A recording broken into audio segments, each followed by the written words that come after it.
കേരളത്തിന്റെ തനതുകലയായ സോപാന സംഗീതത്തിന്റെ മഹോത്സവം സോപാന സംഗീത പരിക്രമം തൃശൂരിലെത്തി.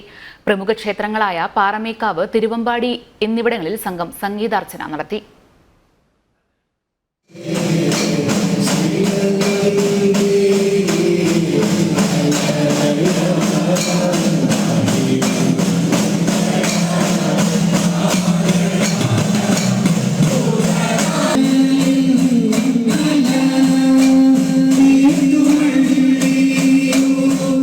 നാല് ദിവസങ്ങളിലായി കേരളത്തിലെ 10 പ്രമുഖ ക്ഷേത്രങ്ങളിൽ സോപാന സംഗീതം അവതരിപ്പിച്ചുകൊണ്ടുള്ള യാത്രയാണ് സോപാന സംഗീത പരിക്രമം.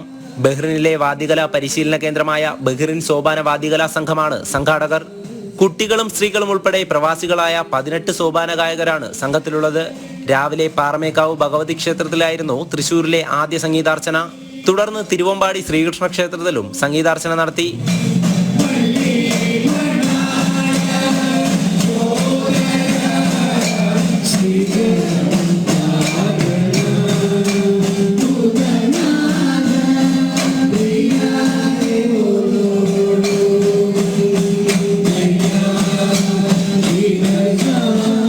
ഗുരുമേള കലാരത്നം സന്തോഷ് കൈലാസാണ് സോപാന സംഗീത പരിക്രമത്തിന് നേതൃത്വം വഹിക്കുന്നത്.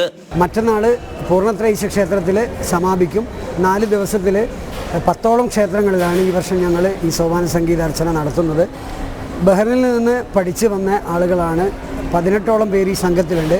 അതിൽ സ്ത്രീകളുണ്ട്, കുട്ടികളുണ്ട്, പുരുഷന്മാരുണ്ട്. എടുത്തു പറയേണ്ടത് 4ഓളം സ്ത്രീകളും 3 പെൺകുട്ടികളും ഈ യാത്രയിൽ ഇത് പഠിച്ച് ഞങ്ങളോടൊപ്പം ഈ വേദികളിൽ ഇത് അവതരിപ്പിക്കുന്നുണ്ട്. പൊതുവെ മുൻകാലങ്ങളിലൊക്കെ ഈ സോപാന സംഗീതം സ്ത്രീകൾ പഠിക്കുന്നതും വളരെ കുറവായിരുന്നു. അപ്പം ഒരുപാട് സ്ത്രീകൾ അത് പഠിക്കാൻ തയ്യാറാവുന്നുണ്ട്, അത് വേദികളിൽ അരങ്ങത്ത് അവതരിപ്പിക്കാൻ തയ്യാറാവുന്നുണ്ട്, അവർക്ക് അവസരം ലഭിക്കുന്നുണ്ട് എന്നുള്ളതിൻ്റെ ഒരു പ്രത്യക്ഷ ഉദാഹരണം കൂടിയാണിത്. സ്ത്രീകൾ അധികം കടന്നുവരാത്ത സോപാന സംഗീത രംഗത്തേക്ക് കടന്നുവരാനായതിൽ അതിയായ സന്തോഷമുണ്ടെന്ന് സംഗീതാർച്ചനയിൽ പങ്കെടുത്തവർ പറഞ്ഞു. തീർച്ചയായും അഭിമാനം തോന്നുന്നു. കേരളീയ കലയായ സോപാന സംഗീതത്തെ ജനകീയമാക്കുക എന്ന ഉദ്ദേശത്തോടു കൂടിയാണ് ഞങ്ങൾ സോപാന സംഗീതം പഠിച്ചു തുടങ്ങിയത്. പ്രത്യേകിച്ച് സ്ത്രീകളുടെ അവസരങ്ങൾ ഞങ്ങൾക്കും ഇപ്പോൾ അടുത്ത കാലത്തായിട്ട് അവസരങ്ങൾ വന്ന് കണ്ടിട്ടുണ്ട്. അങ്ങനെയാണ് ഞങ്ങൾ കേരളത്തിലുള്ളത് കണ്ടിട്ടാണ് ഞങ്ങളും തുടങ്ങിയിട്ടുള്ളത്. ബഹ്റിനിൽ നിന്നാണ്.